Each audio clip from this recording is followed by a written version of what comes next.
recordando que parte del domingo lo vamos a extender a este día miércoles. Entonces aquí estamos hablando más específicamente, vamos ahora a hablar más específicamente con respecto a la oración modelo. Esta oración que Jesús les dijo a sus discípulos: vosotros pues oraréis así. Estamos compartiendo que no se trata de que repitamos esas frases. Ese no era el propósito del Señor Jesús al enseñar a esta oración. El propósito de Él seguramente es marcarles el rumbo para que vieran cómo orar siempre, ¿sí? Cómo orar siempre. Y hacia allá queremos caminar. Bueno, y hace 8 días, para que tuviéramos un panorama general, vimos una diapositiva en donde varias personas en diferentes grupos religiosos levantan una oración. Desde el grupo de personas que practican el catolicismo, el budismo, el islamismo y etcétera, como ellos consideran la oración. Pero nos quedamos en también cómo los muchos cristianos que se dicen hay en este mundo también han sacado sus ideas muy personales, muy de oír de otros, a lo mejor porque oyen a otros que admiran, y como ese otro o esa otra dijo así se debe de hacer, seguimos esas corrientes y nos hemos confundido o desviado. Lo que nosotros debemos siempre hacer cuando oigamos a alguien, eminente o no, que enseña algo, hay que ir a la palabra. Siempre, siempre, siempre. Tenemos que acudir a la palabra a ver qué es lo que Dios dice, ¿verdad? Qué es lo que la Biblia dice y no el hermano o la hermana. Aunque a veces decimos, es que estudió en tal parte, es que conoce la Biblia, podrá ser. Pero somos seres humanos y los seres humanos solemos equivocarnos muchas veces. Entonces, nuestra confianza debe de estar en Cristo. Nuestra confianza debe estar en el Espíritu Santo que vive en nosotros y que tenemos su palabra. Y ahí estará asegurado nuestro corazón. Bueno, entonces vamos a hacer un resumen en esta noche de estas declaraciones. Nos vamos a ir con calmita. Si quiere anotarlas, puede hacerlo. Ahí están, ¿no? Entonces vamos a ver la primera declaración que vimos. Esto es lo que no es la oración, para que lo tome en cuenta. Lo que no es la oración. Eso es lo primero que dijimos hace 8 días, ¿verdad? Lo anotaron y está bien, algunos lo están anotando. Entonces, aquí primero, para aclarar después qué es la oración, tenemos que ver esto. Dijimos, para algunas personas la oración es como un salvavidas y nos gusta saber que está ahí, sobre todo si hemos viajado en un crucero o queremos viajar en un crucero algún día, pues lo que tienen son salvavidas y nos van a dar instrucciones. Cuando usted se ha subido a un avión, le dan instrucciones sobre una bolsa que se coloca uno por si el avión se accidenta. ¿Le ha pasado quizás? En los autobuses no, pero en los aviones sí y en los barcos también. Y cuando uno oye las instrucciones, póngaselo así, apriéteselo así. Abajo hay un salvavidas, le dicen en el avión por si el avión cruza el mar y se cae. Y cuando uno oye todo eso, uno dice, qué bueno, gracias a Dios que haya esto, pero ojalá que nunca lo tengamos que usar. Entonces, para algunas personas cristianas, ahora estamos hablando del grupo de cristianos, ahora, La oración es un salvavidas, que nos gusta saber que está ahí, pero entre menos lo usemos, será mucho mejor, ¿no? Y se nota desde siempre. Estoy hablando de la oración en conjunto como iglesia, porque yo no sé cómo oran en su casa, ni si oran siquiera, ni usted sabe de mí tampoco. Estoy hablando en este caso de la oración en conjunto. Y entonces cuando oramos así, les digo que desde tiempos atrás el servicio más evitado es el servicio de oración. Ahora porque el pretexto es la pandemia. Antes no había estas cosas, pero de todas maneras eran los menos socorridos. Qué bueno que ya este grupo ha venido aumentando, gracias a Dios, ¿verdad? De los 15 días que éramos, ya mire, las 2 hileras ya se llenaron y esperamos que la iglesia de verdad tomemos nuestro lugar en la oración. Bueno, entonces eso no es la oración. También dijimos que la oración no es un medio para lograr un fin. Esta es otra de las cosas que se mencionó, que la gente, los cristianos, a veces ven la oración como un medio para lograr un fin. Entonces, aquí dijimos, ¿se acuerdan? Lo que mencionamos. Y esto quiero que quede bien claro. No estoy diciendo, entonces no debo pedir, entonces no debo, ¿cómo debo de hacerlo? Vamos a ver qué es la oración. Y seguramente vamos a ir aprendiendo cómo orar. Porque los que saben orar, qué bueno, van a aprender algo, siempre se aprende algo. Y los que no sabemos orar, pues esto nos va a bendecir y ayudar. Bueno, entonces, cuando la oración es solamente quiero y voy a pedir porque necesito esto, aquello, mi familia, etcétera. Entonces, usted pide, sí, y está bien. Sin embargo, no es la oración un medio para lograr un fin. Otra cosa que dijimos, la oración no es un amuleto. ¿Ah? Religiones que tienen incluso amuletos para dirigir u orar. Entonces, hay personas que dijimos que si no oras te va a ir mal. Si no oras, el día va a ser desagradable. Y vayan ahí a ese lugar porque ahí les oran bonito. O sea, ahí les echan la bendición o qué sé yo, ¿no? Entonces, cuando la gente ve la oración como un amuleto. Hasta ahí nos quedamos, ¿sí? Ahora, vamos a meditar en las que siguen. Y a partir de aquí, porque estas son más comunes. Estas son más comunes. Y vamos a ver algunos versículos bíblicos. Tenga lista ahí su Biblia, porque vamos a ver algunos versículos. La oración tampoco es un medio para obligar a Dios a hacer o a algo, así como lo ve, entre comillas. La oración no es un medio para obligar a Dios.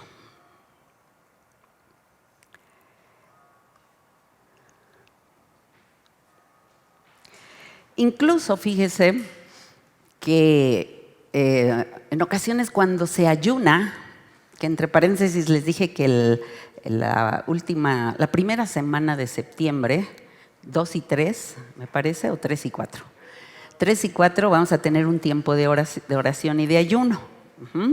Les vamos a estar dando un poquito más de información. Si alguien quiere participar con la hermana Lupita López, si tienen su teléfono, anótense con ella. Y si no, ya vendrá porque también ha estado un poquito mal de este asunto del COVID. Entonces, con ella nos anotamos para acompañar al grupo de músicos. Ellos son los que tuvieron ese deseo y quieren. Yo le pedí a Panchito que si quería que la iglesia los acompañáramos. Entonces, un tiempo de ayuno y oración. Y es ahí, en los momentos de oración, ¿usted sabe la frase, hacer manita de puerco? ¿Sí? A ver, díganme, alguien sin su cubrebocas, ¿qué entienden por esa frase?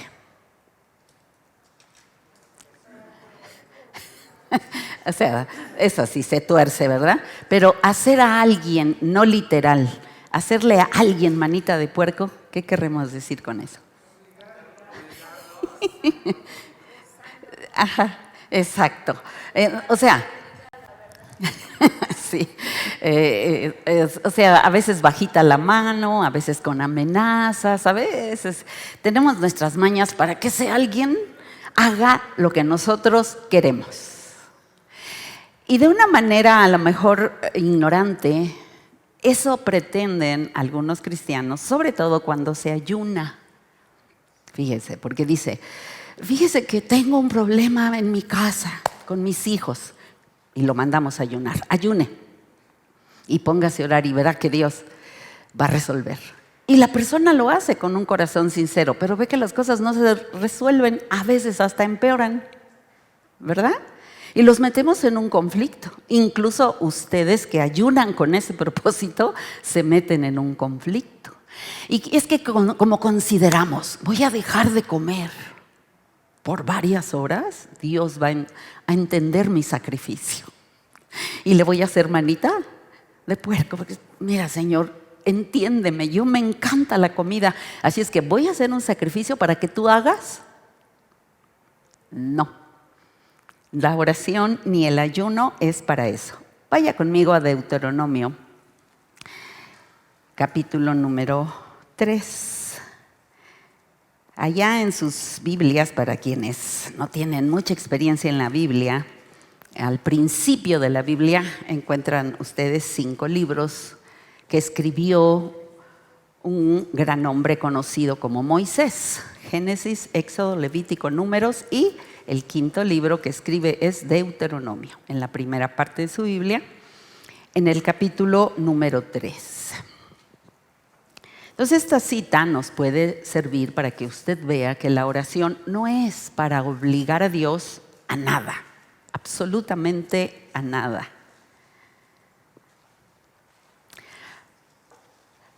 Y ya que lo tenga ahí, nada más levánteme su mano para saber que ya tiene la Biblia en Deuteronomio, correcto. Y le voy a decir algo que escuché una vez y que sí me impactó cuando escuché a un predicador decir esto.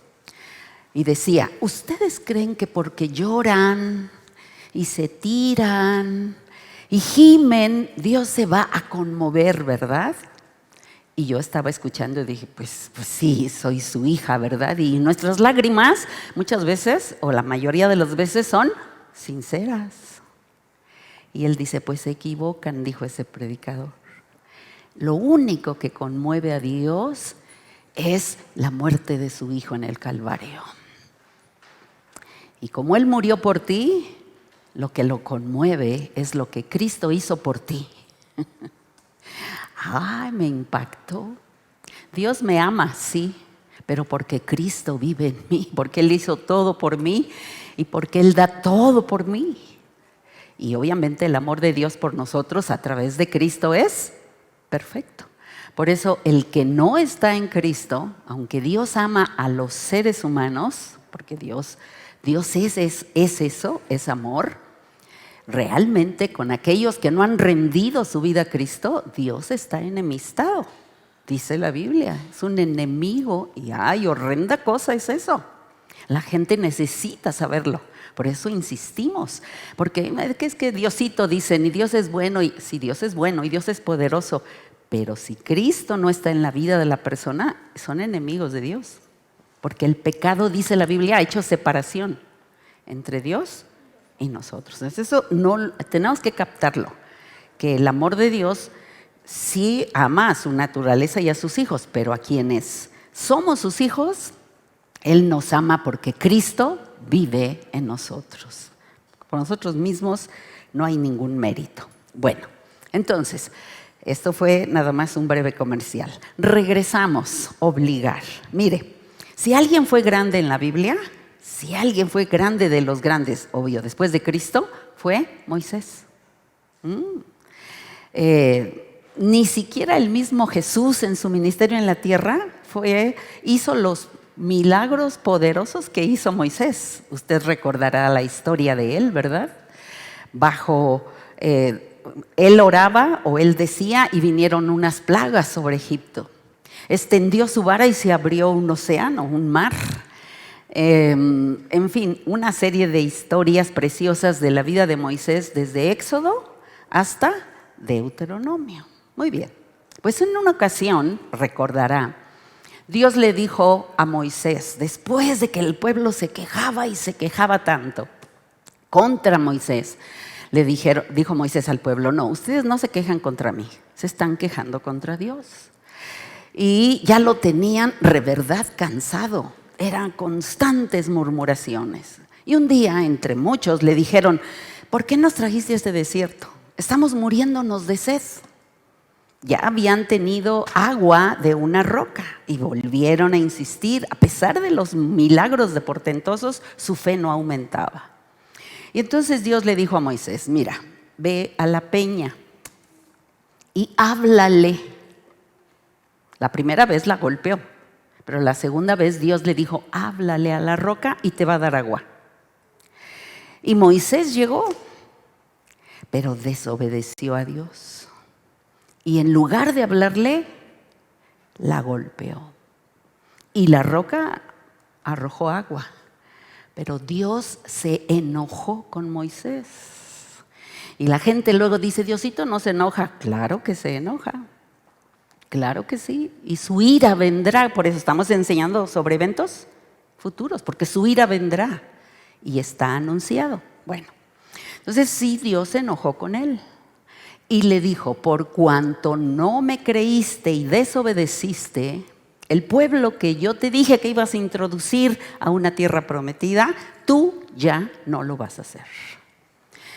Y Moisés dice aquí nos va a contar lo que hizo. Vean conmigo, es una oración, Es una oración, o sea, obligar a Dios estamos hablando. Estamos en el capítulo 3 de Deuteronomio, ¿correcto? Y dice el 23, vayan conmigo, a partir del 23. Ese no es el clave, pero a partir de ahí. Dice, y oré a Jehová, ¿correcto? Estamos hablando de oración. Y oré a Jehová en aquel tiempo diciendo. Ahora, Moisés les está haciendo un resumen al pueblo de todo lo que vivieron. Esto ya había pasado. Por eso le está diciendo al pueblo, y oré a Jehová. Y luego dice el 24.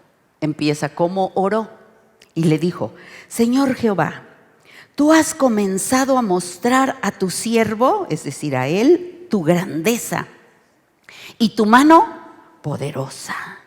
Y luego le dice a Dios, ¿qué Dios hay en el cielo ni en la tierra que haga obras y proezas como las tuyas? ¿Estaba diciendo una gran verdad? Claro, no estaba halagando a Dios, le estaba diciendo la verdad desde el fondo de su corazón. Le estaba diciendo la verdad. Y luego viene la petición. Pase, yo te ruego, y vea aquella tierra buena que está más allá del Jordán, aquel buen monte y el Líbano, porque Dios ya les había descrito esa hermosa tierra. Y Moisés pide, déjame entrar. Escuchen, versículo 26. Pero Jehová se había, ¿qué cosa? Contra mí a causa de vosotros, por lo cual no me escuchó. ¿Y me dijo? ¿Me dijo qué? A ver, léanlo en voz alta. Otra vez, pongámonos de acuerdo y vamos a leerlo juntos. Dios le contestó al gran hombre Moisés, al que era tan manso, dice, como no había otro como él en la tierra, con el cual Dios hablaba cara a cara. Igual que con Abraham, como habla cualquiera con su amigo. Con ese grande, Dios le contesta así. Vamos a la parte final. Dice, y traten de decirlo como Dios se los dijo. Dios no le dijo, basta ya, Moisés. No, estaba enojado. Sí, traten de entender eso cuando leen las cosas. Porque aún la forma en que lo leemos nos llevará a aprender mejor. Entonces, cuando ustedes le ponen la entonación a la lectura, la comprendemos mejor. Entonces, les voy a dar un ejemplo para que lo leamos juntos. Moisés primero está explicando lo que había hecho. Pase, yo te ruego, y vea aquella tierra buena. Imagínenselo con un clamor sincero en su corazón, que está más allá del Jordán, aquel buen monte y el Líbano. Y luego explica: pero Jehová se había enojado contra mí a causa de vosotros, por lo cual no me escuchó. Es decir, no quiere decir que no le haya oído Dios, Dios todo lo escucha. Quiere decir, no hizo caso a mí. Ajá. Sí, Dios lo estaba escuchando, por eso le respondió. Pero no hizo caso, dijo. Y esta es la respuesta. Y me dijo Jehová: ¡basta ya! ¿Ya ven qué diferente? Yo le agregué el ya. Pero cuando Dios se enoja dice: ¡basta ya! Y luego agrega: no me hables más de este asunto. Se los leo en otra versión, nada más para que vean el impacto de esto, Voy para allá, permítanme tantito. Estamos hablando de Deuteronomio 3:26, ¿verdad? Escuchen en estas dos versiones diferentes. Este es Dios habla hoy. Pero el Señor se enojó conmigo por culpa de ustedes y no me concedió lo que le pedí, sino que me dijo: basta, no me hables más de este asunto. Ay, Señor. Y la Nueva Traducción Viviente: pero el Señor estaba enojado conmigo por culpa de ustedes y no me quiso escuchar. Ya basta, exclamó, ni una sola palabra más sobre este asunto. ¿Cómo ven? ¿Se puede a Dios obligar a hacer lo que uno quiere? Claro que no. Ahí tenemos la prueba. Cuando Dios dice no, es no. Y basta ya. Cuando Dios dice espera, hay que esperar. Cuando Dios dice sí, qué hermoso. Y Dios está contestando. El no nos gusta. Pero cuando usted y yo aprendemos a orar y oímos no, mejor quédese ya quietecito. ¿Sale? Ya no avance. Porque a Dios no le va a hacer manita de puerco. ¿Está conmigo? ¿Ok? Póngase tantito de pie y seguimos. Póngase tantito de pie. Ahorita se sienta para escribir, nada más para que descanse. Tantito. Ok. Y tenemos ahora la siguiente declaración. La oración no es, vamos a verlo ahí juntos, la que sigue y luego se sienta, la leemos juntos y luego se sienta para escribirla. La que sigue, chavos, otro clic. Eso. A ver, léalo conmigo. La oración no es una forma de dar indicaciones a Dios de cómo debe hacer lo que necesitamos. ¿Sí me doy a entender? Siéntese. ¿Sí capta esa frase? Es: Señor, te ruego por esa vecina que tengo, que es tan conflictiva. Tú sabes que me causa muchos problemas. Señor, no la dejes hacer eso. Mándale esto, que se quede sin trabajo. Señor, que la mujer no progrese. Haz que me vea diferente. Y ahí estamos orando, tratando de dar al Señor instrucciones o indicaciones de cómo Él debe hacer las cosas. Señor, mira, en mi vida familiar, mis hijos, mi esposo no quiere volver a ti el rostro. Háblale a su corazón, dirígete a él o a ella, pero hazlo con mucho cariño. Por favor, no lo llames con mucha dureza. Se oye bonito y se entiende, pues somos padres, madres, esposos y esposas. Y sobre todo si amamos al esposo, pero si no le amamos, le pedimos a Dios que le pase cuchillo. Pero solemos hacerlo a veces hasta con sinceridad y por ahí nos vamos: Señor, haz así, haz asado, dile así, que se porte así, que... No, mis queridos hermanos, ¿quién va a saber más? ¿Él que es la sabiduría plena o nosotros? ¿Quién va a saber cómo actuar en la vida de quién? Aunque usted dice yo te conozco. No, el que nos conoce es el Señor. Ahora, aquí hay otro pasaje bonito que me gustó y está en el libro de los Salmos. Vaya conmigo ahí a los Salmos. Y tenemos el Salmo 50. Ahí nos enseña algo precioso este Salmo. Salmo 50. Para que vea usted, cuando pretendamos otra vez orar de esa manera, estamos hablando de lo que no es la oración. ¿Está conmigo? Porque nos vamos a ubicar en Mateo 6, del 9 al 13, para saber cómo es el modelo de oración y el propósito de la misma. Está ahí conmigo, ¿verdad? En el Salmo 50. Ya, cuando tenga el Salmo, levánteme su manita. Eso es, perfecto. Y vamos a ver desde el versículo 7. Salmo 50, desde el versículo 7. Y dice la palabra: Oye, pueblo mío, y hablaré. Escucha, Israel, y testificaré contra ti. ¿Qué dice lo que sigue? Esto es muy interesante saberlo. Yo soy Dios. ¿Sí? ¿Estás bien? Cuando empiezas a orar, recuerda este Salmo 57. Yo soy Dios. Yo soy tú, Dios. Y otro versículo dice: mis manos te hicieron y te formaron. Yo conozco tu andar y tu reposo. Yo conozco todos tus caminos, están delante de mí. Y cuando vienen esas frases a nuestra mente, ya nos quedamos calladitos. Señor, hazle como quieras. Porque tú eres Dios. Eso es una cosa, mi Dios. Luego, dice el 8, cuando hablamos, la oración para nosotros representaría como un sacrificio.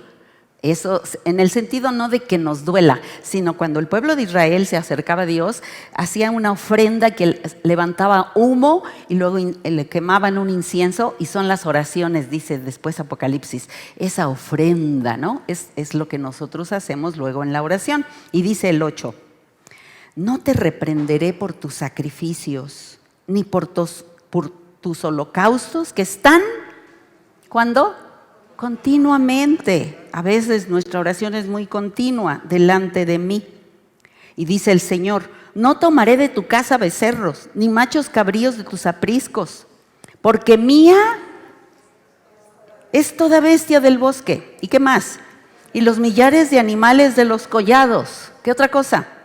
Conozco a todas las aves de los montes y todo lo que se mueve en los campos. ¿Qué cosa? Todo. Tu familia, tu trabajo, tus planes, tus proyectos, tu casa, todo es mío. Estoy leyendo un libro, mejor dicho, y me llama la atención, porque de esto vamos a hablar después, porque el Mateo 6 habla del reino, ¿verdad?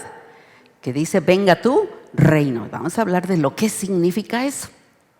Estoy leyendo un libro y hablando de este tema, el hermano daba una ilustración. Y decía que a veces no sabemos lo que es estar sometidos a Dios. Somos sus esclavos, dice la Biblia. Somos sus esclavos. Y le dijo dice una persona, un pastor le dijo a otra persona: tú estás sometido a Dios. Sí, dijo. Dios es soberano. Sí, dijo. Amén. Dice el hermano: yo sé que no es así, pero ¿qué le diré? Y le dijo: el Señor es tu jefe. Ah, no, dijo. Ah, porque él tenía un jefe que era problemático. Y dijo: ah, no, mi jefe no. ¿Cómo que no? Él es tu dueño, tú eres su esclavo.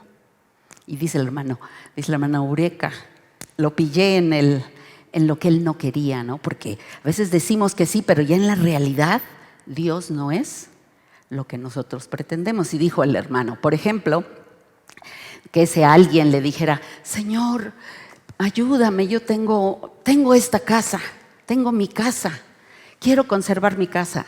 Y dice la ilustración que Dios le dijo: ah, ¿tienes casa? Esa casa es mía, yo te la di y la vas a dedicar para tener reuniones de oración. Ay, Señor, dice más tarde, soy casado, tengo esposa, hijos. Y dice, Dios le contesta: ah, eres casado y tienes esposa e hijos. Pues a partir de hoy los vas a tratar como yo los amo y los trato. Porque no los tratas así. Entonces, ese choque es lo que está pasando aquí. Todo es mío. Absolutamente todo. El cielo, la tierra, el mar, los animales. Tú eres mío. Así es que no me des indicaciones. ¿Correcto? No me digas qué debo hacer, ni cuándo lo debo hacer. Porque también alguien dijo, Señor, ayúdame, ayúdame, tengo paciencia, pero hazlo. Así somos. Por eso, hermanos, estamos captando qué es, lo que no es. ¿Está conmigo? Seguimos, terminamos ya casi. Dice el 12. Si yo tuviera hambre, no te lo diría a ti, porque mío es el mundo y su plenitud. ¿Estás de acuerdo? Y aunque no lo estés, dice el Señor. Mía es la vida y yo vencí a la muerte. Todo es mío, todo. A Job lo reprendió y le dijo, ¿dónde estabas tú cuando yo hice esto? ¿Dónde estabas cuando puse las lumbreras? ¿Dónde estabas cuando separé las aguas? ¿Dónde estabas?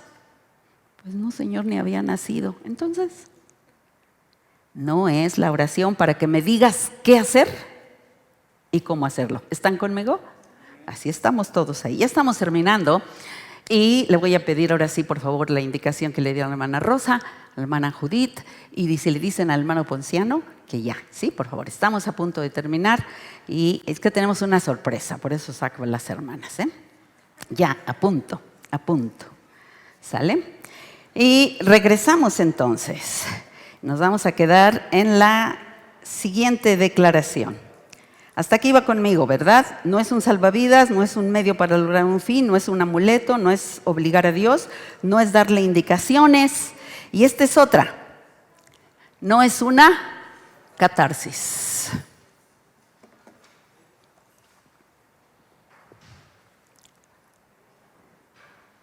Esta es una definición de lo que es una catarsis. Cuando alguien puede hablar, se reúnen a veces en terapias, tienen ciertas catarsis en esas terapias y liberan el estrés. Por eso hacen que respiren, ¿verdad? Tranquilízate y habla. Ya ven que hemos visto desde afuera en películas, no sé si así sea, cuando los reúnen a los AA. Pues yo tomaba tanto tiempo y ahora ya no. Y así van haciendo sus terapias, sus catarsis. Y dicen, yo no estoy tan peor, aquel está peor que yo. ¿Verdad? Y entonces ya salen de la reunión como que tranquilitos porque hay peores que yo. Entonces, miren, la oración no es para eso. Pero la verdad es que el Señor nos concede descanso cuando oramos. Lo han experimentado, ¿no? No vamos con la intención de que sea una catarsis, porque Él conoce mis necesidades antes que yo se las pida. Él ya sabe de lo que tengo necesidad. Pero Él nos consuela. Él enjuga ahora y después va a enjugar todas nuestras lágrimas. Y cuando usted dice uno de los salmos, derrama delante de Él tu corazón. Es decir, háblale.